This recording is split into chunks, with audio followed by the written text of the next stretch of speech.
Buenos días, espero que estén muy bien. Vamos a hablar de un tema muy interesante hoy, que es teriparatide. ¿Por qué decidí hablar de teriparatide en este nuevo episodio? Es porque la FDA durante mucho tiempo, cerca de 18 años, tuvo una limitación a la duración del tratamiento con la teriparatide. Básicamente, el estudio inicial se paró luego de 18, 19 meses de tratamiento porque en los ratones se encontró que teriparatida incrementaba el riesgo de osteosarcoma.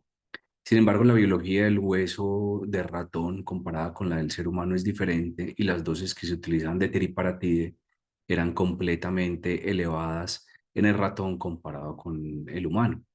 Esto hizo que se limitara el tiempo y muchas de las investigaciones y que todavía existe un black label para el uso de teriparatida en pacientes que tengan riesgo elevado de osteosarcoma como enfermedad de Payet, como radiación al hueso. Pero la FDA, luego de 18 años de tratamiento o de seguimiento y con algunos estudios que ya les voy a mostrar más adelante, ha decidido suspender el black box de duración del tratamiento de teriparatide y esto nos plantea a nosotros retos clínicos muy interesantes, como por ejemplo reciclos de tratamiento o la extensión del tratamiento con teriparatide. Entonces, en este video quiero que revisemos un poquito teriparatide, que yo creo que es una molécula muy interesante y muy útil, y porque básicamente no vamos a tener más tratamientos de los que hoy en día tenemos para osteoporosis. Tenemos los bifosfonatos, tenemos denosumab, tenemos teriparatide y tenemos romosozumab. Y avaloparatide, pues no sabemos si va a llegar América Latina, pero tiene un perfil clínico muy parecido al de teriparatide y no vamos a tener más moléculas a futuro. Entonces, durante los próximos por lo menos 10 años vamos a quedarnos es con estas moléculas. Entonces, quisiera comenzar hablando con este caso clínico, que es una mujer de 75 años de edad. La remiten al servicio endocrino por osteoporosis, tuvo fracturas vertebrales y este es un truco muy importante porque teriparatide nos ayuda a mejorar el dolor de los pacientes con fracturas vertebrales. Y la densitometría ósea tiene un T-score muy bajito, -4,0. En cuello femoral no está tan comprometida, entonces las preguntas con este caso clínico es cómo aproximamos el manejo y el estudio de esta paciente y cuál sería su opción de tratamiento para este caso. Y yo siempre menciono que la osteoporosis no es una enfermedad del viejo, la osteoporosis es una enfermedad que empieza acá en este momento. Es una enfermedad que nosotros tenemos que empezar a prevenir desde la niñez porque tenemos pacientes que bailarinas de ballet o por amenorrea del atleta o por situaciones alimenticias o trastornos de la alimentación no están logrando un buen pico de masa ósea. Y miren que este pico de masa ósea se está logrando alrededor de los 20, 30 años de edad y miren que los hombres logramos un pico de masa ósea mucho mayor comparado al de las mujeres. Y acá ya en la menopausia una pérdida importante del hueso. Entonces, si nos llegan con un poquito menos hueso a la edad de la menopausia, pues la mujer va a arrancar en negativo o el hombre va a arrancar en negativo y va a ser más difícil que logre una buena masa ósea. Ahora bien, en términos epidemiológicos, la osteoporosis es una enfermedad absolutamente común. Hay sitios donde tenemos más datos de osteoporosis, pero es una enfermedad que es relativamente común en población anciana. Miren que la prevalencia a los 70 años de edad de osteoporosis puede ser tranquilamente del 50% mujeres, es decir, una de cada dos, y a los 80, 90 años de edad, dos de cada tres van a tener osteoporosis. Entonces, es una enfermedad muy común que obviamente va a incrementar a medida que la persona vaya acumulando juventud. Factores de riesgo hay muchos en términos epidemiológicos, pero ser mujer es el factor de riesgo principal, el tabaquismo, un índice de masa corporal bajo, el estatus educativo que posiblemente nos hable de todos esos aspectos socioeconómicos de la paciente, una fractura mayor previa me incrementa el riesgo de osteoporosis, la osteoporosis en el papá, pues en los padres, una fractura mayor en los padres también nos incrementa ese riesgo. E interesantemente la diabetes tipo 2, pero miren acá que el riesgo relativo no fue tan marcado en este escenario. Y recordemos que hoy la osteoporosis la estamos clasificando de manera distinta, la estamos clasificando en osteoporosis de muy alto riesgo, osteoporosis de bajo riesgo o moderada. Y la osteoporosis de alto riesgo, el problema es que tenemos una brecha en el tratamiento. Esa brecha del tratamiento es de más del 76%. ¿Qué implica esto? Que de 100 mujeres que son diagnosticadas con osteoporosis de muy alto riesgo, un T-score muy bajito con fractura, por ejemplo, menos del 76% las estamos tratando. Es decir, esa brecha en el tratamiento es del 71%. Entonces hay muchas personas que se están yendo para sus casas sin tratamiento para osteoporosis. Y recuerden adicionalmente que las fracturas por fragilidad, independientemente que haya osteoporosis o no, o que haya un diagnóstico densitométrico osteoporosis, es la cuarta causa de discapacidad en el mundo. La principal es la enfermedad cardiovascular, seguida de demencia y de cáncer de pulmón, pero miren que acá tenemos las fracturas por fragilidad. Es una causa importante de fragilidad. Uno de cada 5 mujeres que tienen fractura de cadera se mueren. Es una tasa de mortalidad del 20%. Entonces es una enfermedad importante. Y algunos datos interesantes con osteoporosis es que el 80% de las mujeres que tuvieron alguna fractura no se identifican o no se tratan. Eso es lo que hablamos de la brecha. La fractura de cadera va a incrementar en el mundo y esperamos que para el 2040 319 millones de personas tengan osteoporosis de alto riesgo. Y aparte de la fractura de cadera, recordar que las fracturas vertebrales tienen un impacto clínico importante. El de la talla, listo, bueno, se quedó más chiquitica. Pero miren acá que hay una prominencia al abdomen. Entonces, estas fracturas vertebrales van a hacer dolor abdominal, estreñimiento, van a limitar la capacidad para respirar. Entonces, una fractura vertebral, aparte que se asocia con incremento en la mortalidad, tiene unas implicaciones clínicas importantes, aparte del dolor que hay veces se nos olvida. Lo otro es que nos mencionan esto, miren, la pérdida de la incapacidad es del 80%, luego una fractura, una tasa de mortalidad del 30% y 50% quedan incapacitados. Entonces, solo 2 de cada 10 van a tener una recuperación completa. Entonces, esto es importante, la parte nutricional, la parte de manejo multidisciplinario, con geriatría, con fisioterapia, con fisiatría para poder recuperar estos pacientes. Y es claro que no estamos tratando adecuadamente. Estos son datos muy viejos, pero en cadera el 43% no reciben tratamiento y en fractura de cadera solo el 20% están recibiendo tratamiento. Para nuestro país tenemos estudios ya del costo de fracturas y en el último audit del año pasado de los costos reportaban que para Colombia las fracturas de cadera tenían un costo de 47 millones de dólares. Ahora bien, nosotros tenemos que evaluar un riesgo de los pacientes. El riesgo tiene varias definiciones. A mí me gusta la contingencia o la proximidad de un daño, pero los factores que determinan el riesgo son múltiples. No es solamente la densidad mineral ósea, es si usa esteroides o no, si tiene artritis reumatoide, si consume alcohol, cuál es su peso. Entonces hay muchos factores que nos van a determinar el riesgo y eso hace que la probabilidad de fractura, que si bien está determinada por el T-score, también va a estar determinado por la edad. Miren, por ejemplo, este caso clínico, un paciente de 50 años de edad con un T-score de menos 3,5, su riesgo de fractura de cadera, acá, perdón, es de 60, es entre el 20 al 25%, pero incrementa más del 35% solo con 80 años de edad. Entonces, el T-score nos determina un riesgo, pero también la edad nos determina otro riesgo. Y ese riesgo va también más allá de la densidad mineral ósea. Yo siempre muestro este estudio porque miren acá, que si la persona tiene más de 5 factores de riesgo, independientemente de la densidad mineral ósea, tiene un riesgo incrementado mayor. Obviamente, el que tiene una densidad mineral ósea muy bajita, pero tiene muchos factores de riesgo, su tasa de fracturas es muy alta. Pero hay cosas acá importantes en la evaluación del paciente anciano, por ejemplo, la necesidad de utilizar armas de los brazos para pararse de una silla, una pobre percepción de la profundidad, es decir, cómo está su visión. Hay cosas que hacen que un paciente se caiga y si no se cae, pues la posibilidad de que se fracture va a ser más bajita. Y esto es una gráfica clásica del doctor Cooper. Yo creo que ya se va a jubilar, si no estoy mal, en estos días presentó el video pues, de la despedida de su retiro. Pero miren todos los factores que se asocian a una fractura. No es solamente la densidad mineral ósea, es la mecánica de la caída, los factores de riesgo clínicos. Hay muchos factores que están implicados en estas fracturas. Este artículo, por ejemplo, nos menciona esos factores de riesgo elevados para fracturas sin la densidad mineral ósea. El índice de masa corporal bajo, fracturas después de los 50 años, fracturas en el papá o en la mamá de cadera, tabaquismo, el uso de esteroides, el consumo de alcohol y la artritis reumatoide nos incrementan los factores de riesgo para caídas. Y lo otro que siempre hago yo en mi evaluación clínica es que hay que descartar osteoporosis secundaria. Mi consulta la primera vez en el paciente con osteoporosis es que yo pido todos los estudios de causas secundarias.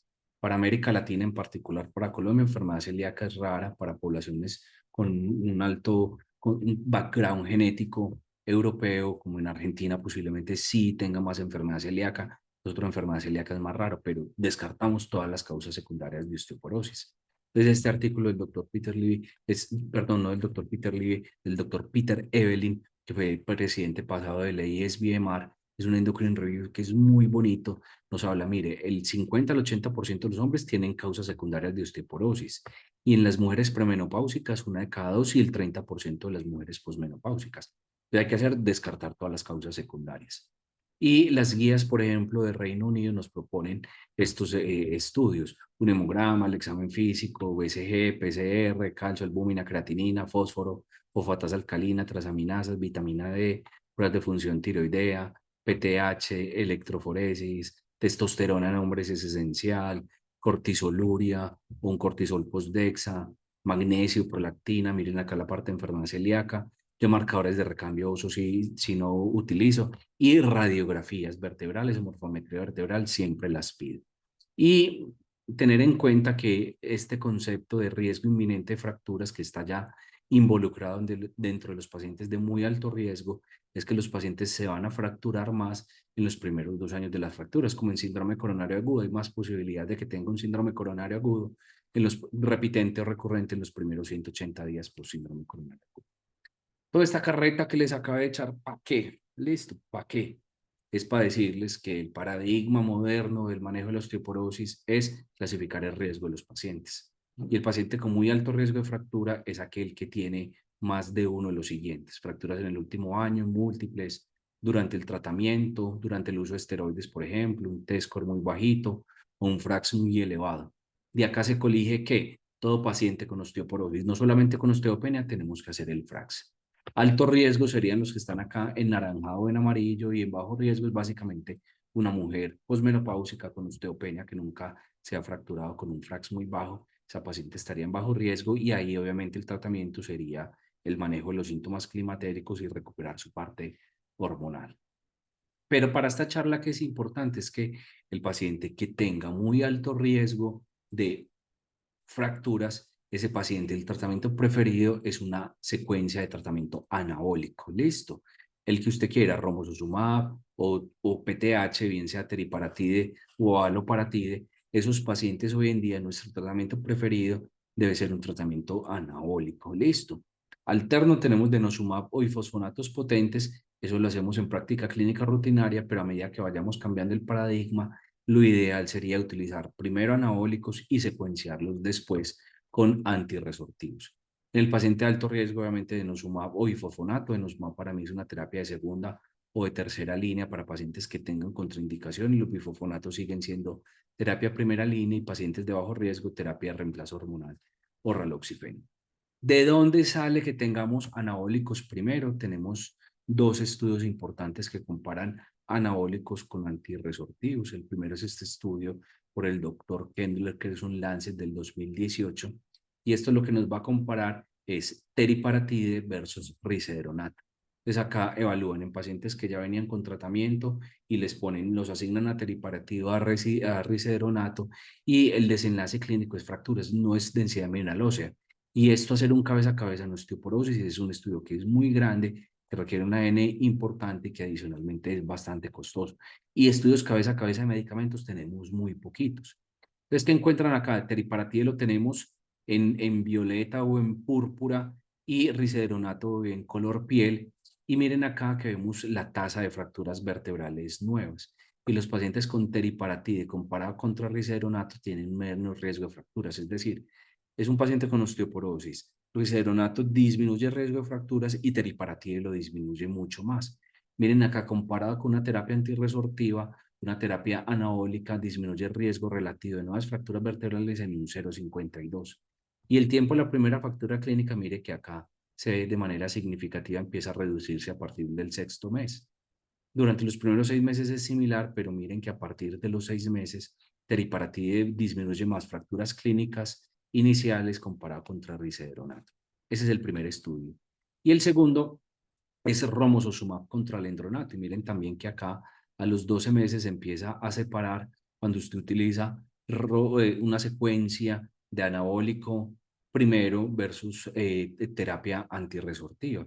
Y nos demuestra también romosozumab que se disminuye en fracturas no vertebrales y fracturas de cadera. Entonces, esta es la evidencia de por qué es superior secuenciar anabólico antirresortivo o dejar antirresortivo en todo el tiempo. Guías tenemos de todo, tenemos muchas guías, cada vez salen más guías, ya tenemos las canadienses también, la última es esta de Reino Unido y tenemos las canadienses del año 2023.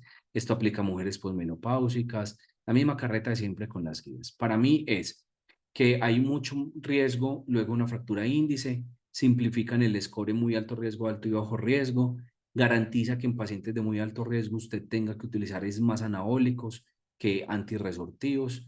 La estrategia es individualizada y usted siempre debe estar pensando en el tratamiento a largo plazo.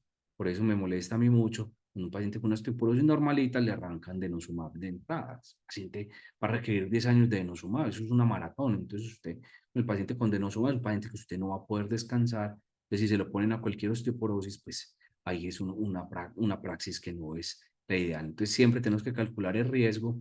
Miren que las guías difieren con qué es alto riesgo y muy alto riesgo. Acá en la guía de endocrinólogos clínicos, que es muy bonita, son todos estos factores que tenemos acá versus los pacientes con muy alto riesgo de las guías de la Sociedad de Endocrino, que es múltiples factores clínicas y una densidad mineral ósea bajita. A mí me gustan más los de los endocrinólogos clínicos porque tiene fractura reciente en el año previo, fracturas múltiples, fracturas cuando estaba siendo tratado para su osteoporosis, fracturas recibiendo esteroides, por ejemplo, fracturas o alto riesgo de caídas, un T-score muy bajito o un FRAX muy alto. Y este artículo también es muy bonito, Archives of Endocrinology, que también hace una comparación de los diferentes riesgos dependiendo de las sociedades. Ahora bien, ¿por qué es importante esto? Hay que hacer el énfasis en que osteoporosis de muy alto riesgo no son todos los casos. ¿Listo? Es decir, la estrategia de iniciar anabólicos primero es para un porcentaje mínimo de la población. Acá en este estudio, por ejemplo, es el 17%. En Estados Unidos está estimado que es el 10% que son las osteoporosis de muy alto riesgo.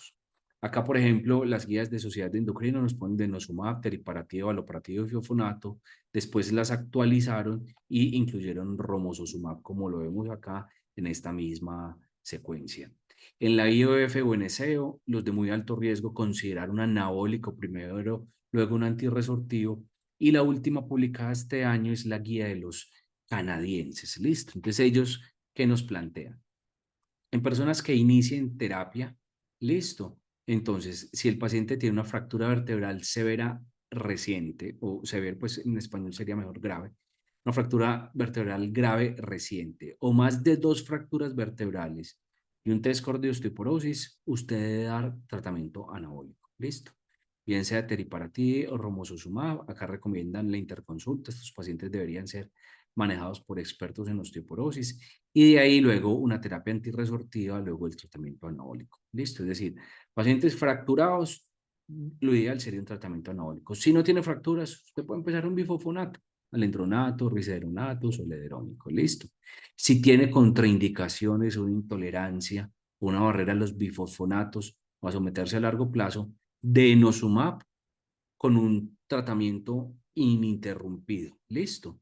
Es decir, a largo plazo. Si usted plantea poner denosumab, usted ya sabe que ese paciente se tiene que comprometer a 10 años de tratamiento. Y si usted decide suspender el denosumab, usted tiene que hacer una transición a una terapia alternativa por el riesgo incrementado de fracturas de rebote o fracturas vertebrales.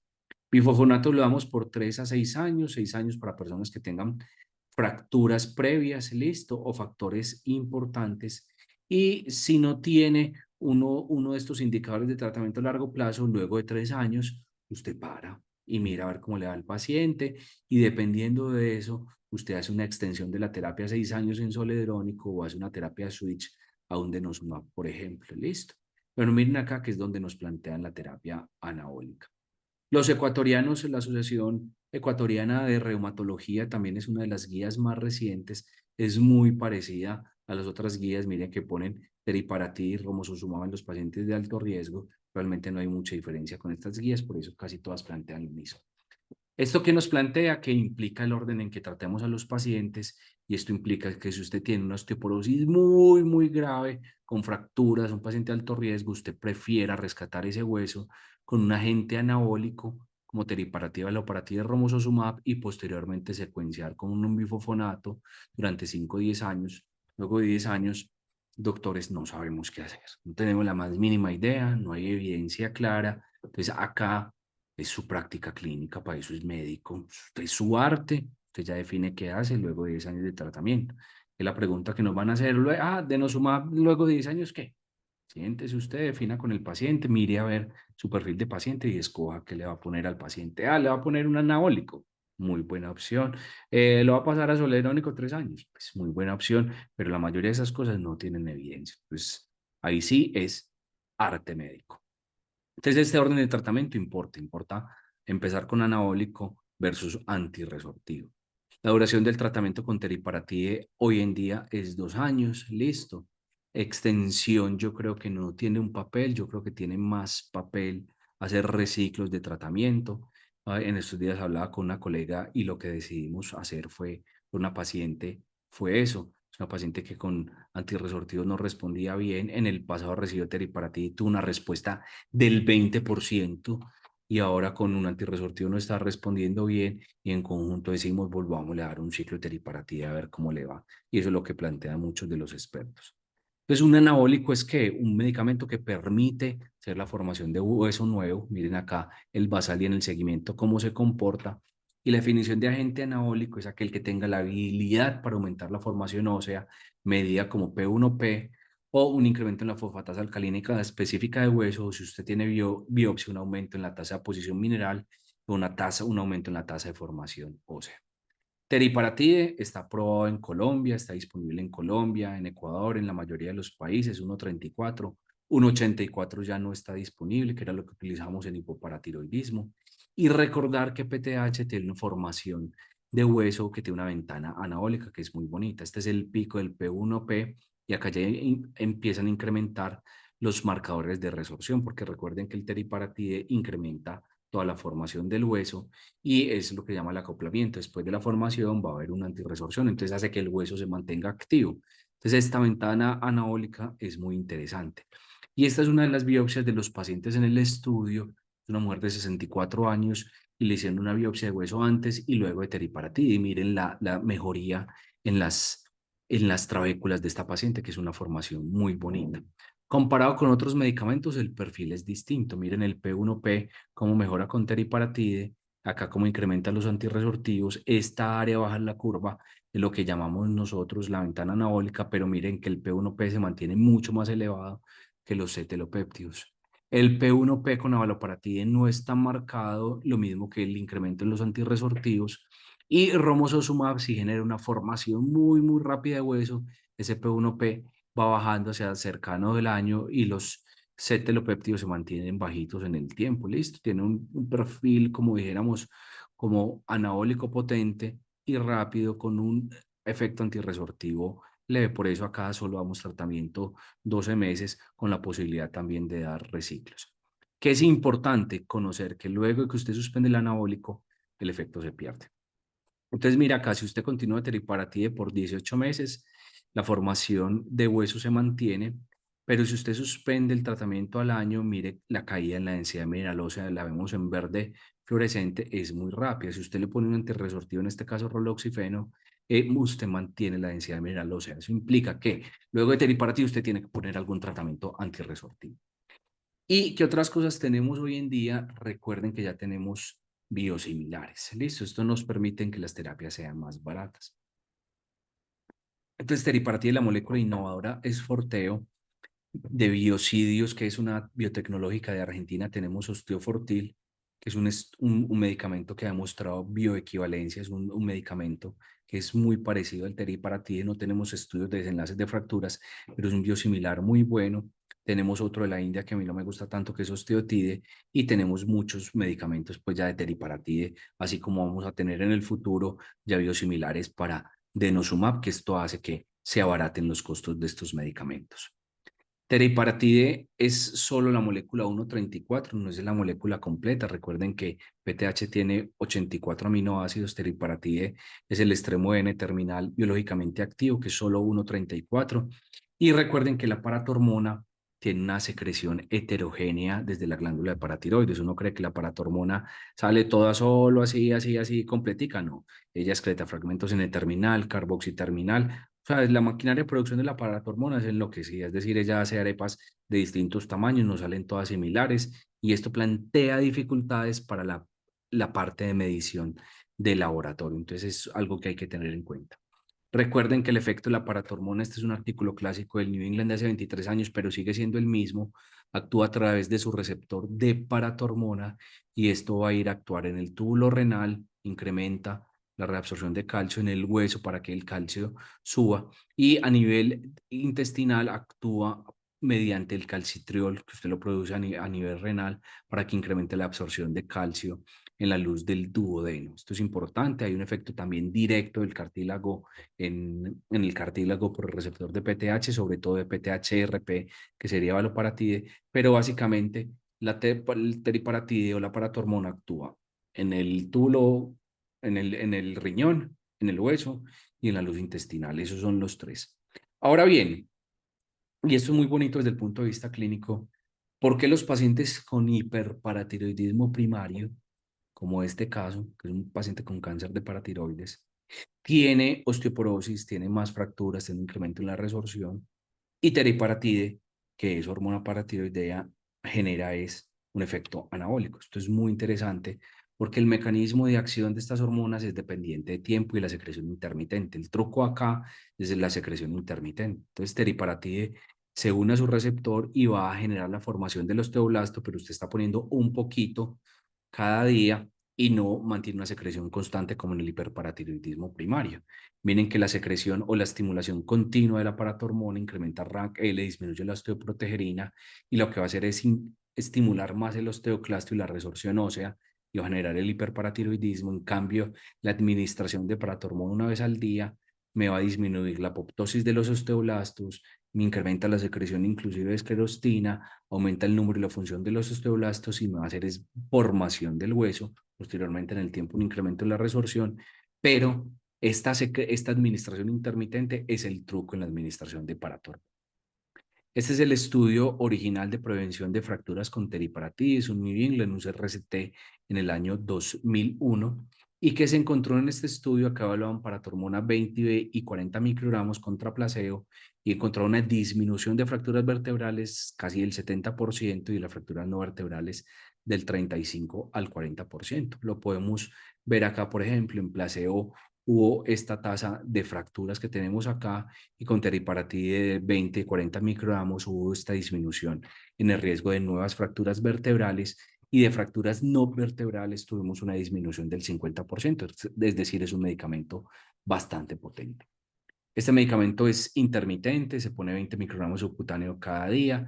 En el estudio original incrementó la densidad mineral ósea en columna hasta el 9% y en cuello femoral del 3 al 4%, una reducción en fracturas vertebrales, no vertebrales, y los cambios en densidad volumétrica por tomografía cuantitativa son mucho más importantes que por densitometría. Está probado en pacientes con alto riesgo de fracturas, típicamente con T-score muy bajos, con fracturas previas, historia familiar de osteoporosis. También osteoporosis inducida por esteroides es el medicamento más potente o el ideal, y a propósito de eso salieron ya guías de esto. Y en Europa, la autorización, luego del fracaso con bifofonatos, que yo creo que no sería lo ideal. Efectos adversos, es una molécula muy segura. Hipercalcemia, sí, uno hay hipercalcemia, pero de 10,2, 10,5 de calcio, no una cosa significativa. Algo de náuseas, algo de calambres. Con el profe Guillermo Latorre hablábamos y discutíamos que algunos pacientes presentaban dolores óseos. Yo veo más mejoría en los dolores óseos con teriparatide que dolor articular. Y acá pues un truco de práctica clínica es que ese dolor óseo asociado a teriparatide puede mejorar con piascledine, entonces es algo importante. Contraindicaciones: Payet, condiciones malignas, irradiación al esqueleto, hiperparatiroidismo no tratado. Esto incluye el hiperparasecundario. Usted tiene que resolver primero el hiperparasecundario para poderle dar teriparatida a estos pacientes. Usted debería medir la paratormona, el calcio, fosfatasa alcalina y la vitamina D previo a esto.